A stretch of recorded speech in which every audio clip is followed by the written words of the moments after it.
Hi everyone, it's Cindy. Welcome back to Studioloo. I'm here today with an exciting, fun project that I'm launching for 2024. Something that I've been meaning to do for a very long time. I've had it in the works for like ages, and you know how sometimes these projects just they just don't get done. So this is finally done. So for the year 2024, one thing that I would like to do is to keep a specific kind of journal. One that's going to get me out in nature doing some observation and sort of documenting milestones, both of the natural world and in my life in general. So that being said, let's jump into this project. This is a little bit of what we're going to be doing. This is a phenology wheel. So the project itself is a nature phenology wheel and a book or calendar of firsts. And I've expanded on that in a few different ways. This is a project that is available in my Etsy shop. So when you download it, you will get several things. Maybe I'll go through that at the very end so I can explain the project to you first. So first, I've grabbed a couple of my old journals here because I used to do some of this sort of journaling. So I'll talk about okay, so here is an unfinished phenology wheel that I started in 2021. And, you know, I think the thing is that the reason that I didn't get it done is because I wasn't making videos a whole lot at this time, and I was like focused on many other things. I need a reason to really do this because I really want to do it. So we're going to be explaining what a phenology wheel is, but here's an example that I have been doing this for some time.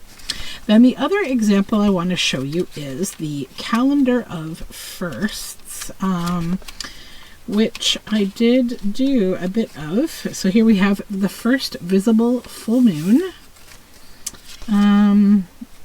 This journal has like not really super private info in it, but it does have lots of images of my kiddos, which I don't really want to put a ton of them up because, you know, the first Nuttall's woodpecker and northern cardinal and snowdrops. So this is really about documenting the first things that you see when you see them. So first pussy willows, first garter snake, first snails, first minnows, first groundhog. I'll show you when I can here.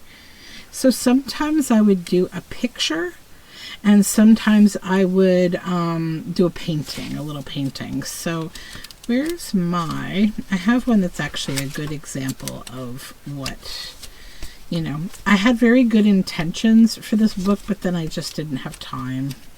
Here we go. Okay. So this I'm fine sharing, and I'll show you. I kind of formalize this later. So if you imagine, I started in a Moleskine book that I modified because at this time I wasn't making journals. I wasn't in that world yet.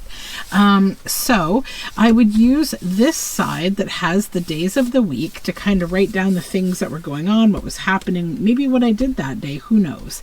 I would also use it as my journal of firsts. So over here, this was the first wild turkey of my year that I saw on New Year's Day, actually, the first of the year. And then on this side, I would kind of document what I was doing in my life.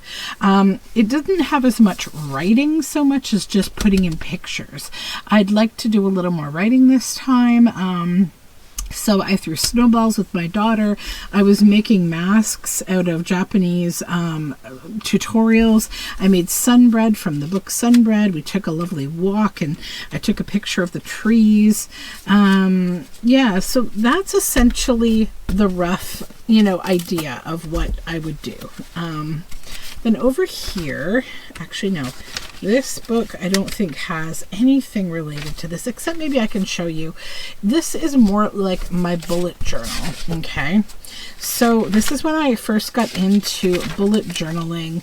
I had goals, I had my books I've read, needlework projects, yarn I've spun, my food tracker. I was eating a specific diet at that time. This is my home renovation. Like, I made a room and then I added projects for every room.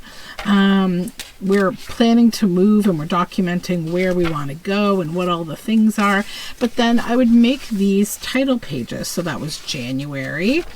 And then I would do like a whole, you know, template of like what was going on. There's February. So this is what my bullet journal was looking like, March.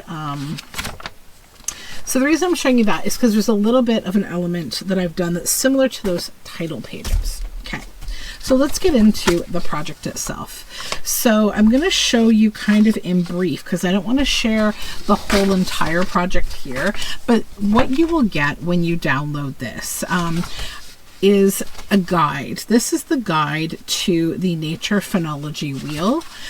What it's all about. What is a phenology wheel? What are the different ways that you can make them? I give you a couple of templates. I give you ways to expand on your phenology wheel.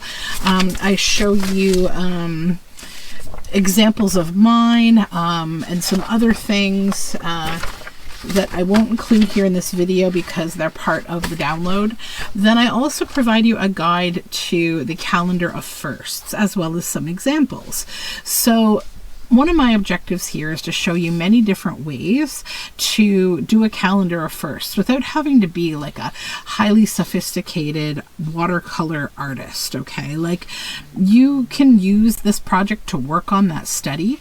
When you're doing nature study of any kind, you know, there's lots of different ways people do it. Some people will do true field study for those people like, you know, Edith Holden, you know, or people in the 1800s who had all day to sit in a field and, you know, be Van Gogh and watch the sunset over, you know, France for weeks on end every day. But, you know, we all have jobs and lives, right? So we don't have time for that.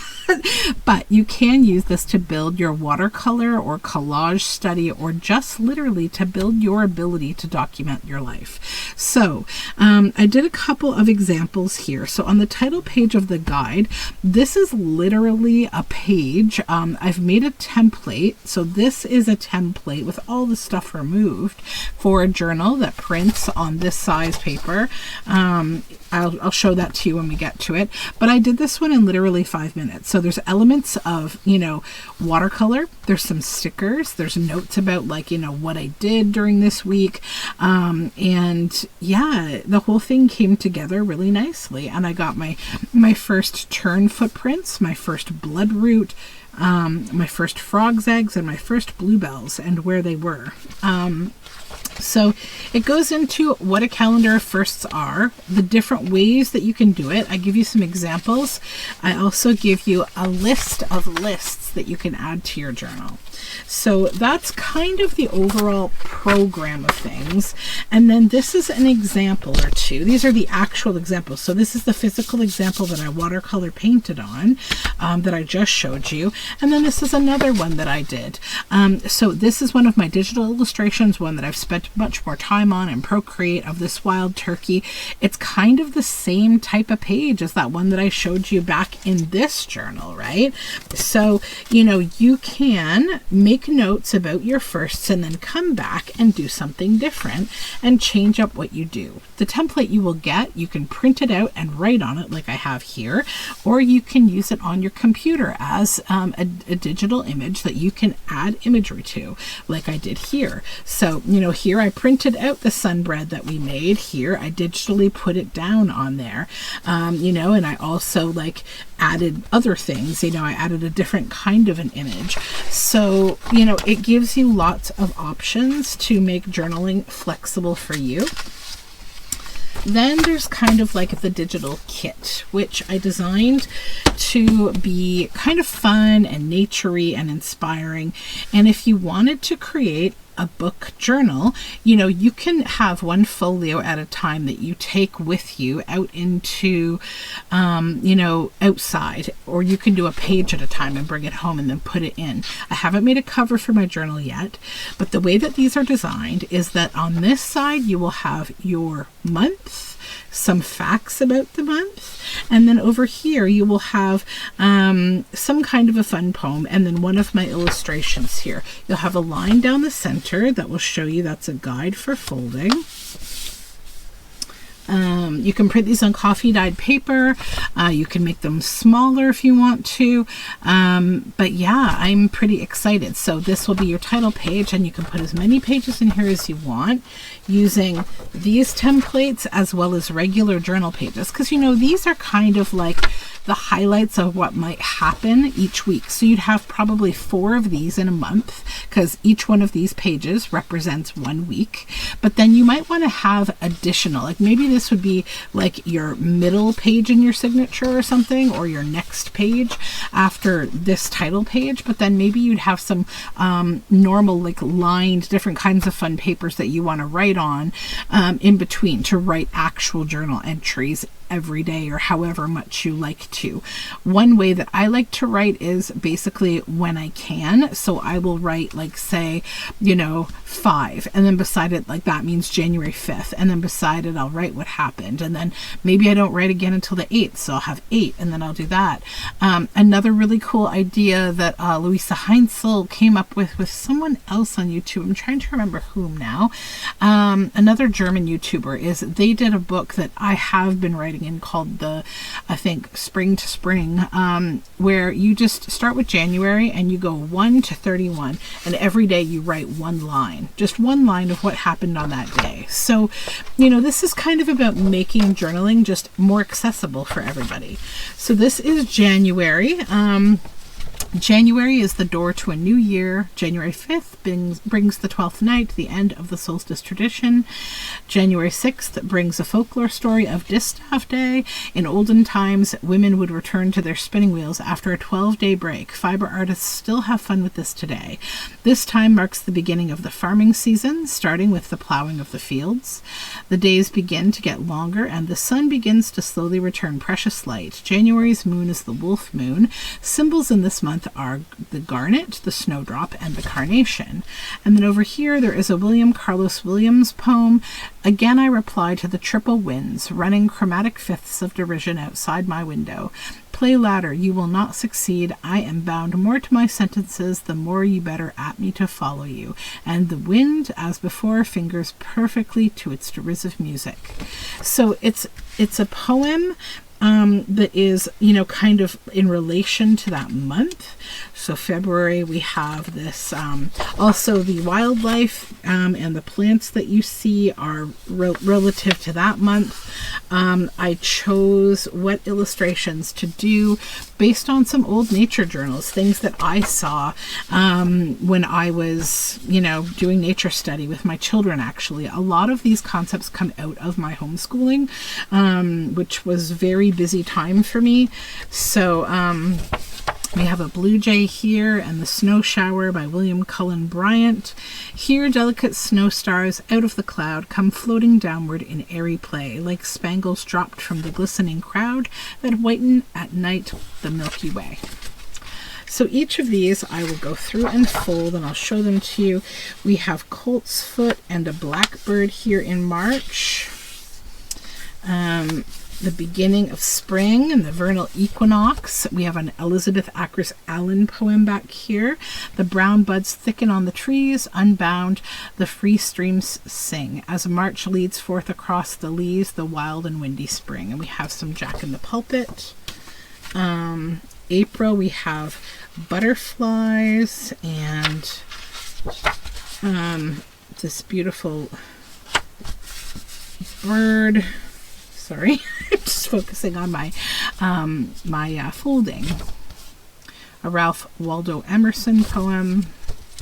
And another thing that you could do when you're doing your nature study is you can write in your species name. So like, you know, this is a lilac, this is a hare, you know, if you know your species. But what I've given you here are a few things that are kind of seasonal, that will get you kind of started on like, what can I look at or think about in May? Beltane, you know, the spring equinox. We're halfway between the spring and summer solstice. It's a month for observation and for the plants to grow in May. And then June, we have this moose and these flowers. More poetry and fun things. So I think it's a really pretty kit, and I think it'll be really nice in my journal. I'm excited to get back to doing nature study and observation, and also just the projects I've wanted to do for a long time. So July, we have a barn owl, and we have some fiddlehead ferns, fiddleheads. If you've never eaten fiddleheads before, you should. August, we have dandelions and a bumblebee.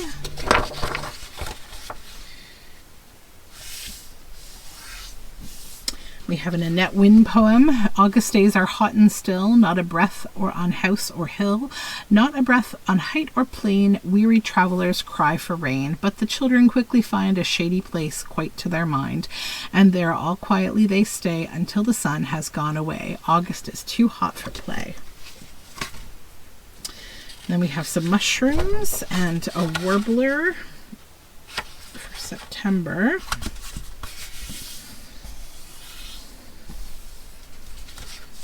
Talk about all sorts of fun things in these pages. October is the hedgehog and horse chestnuts and rose hips, and this Christina Rossetti poem, An October Garden, which is beautiful. November, we have a fox and some yellowing leaves on a birch branch.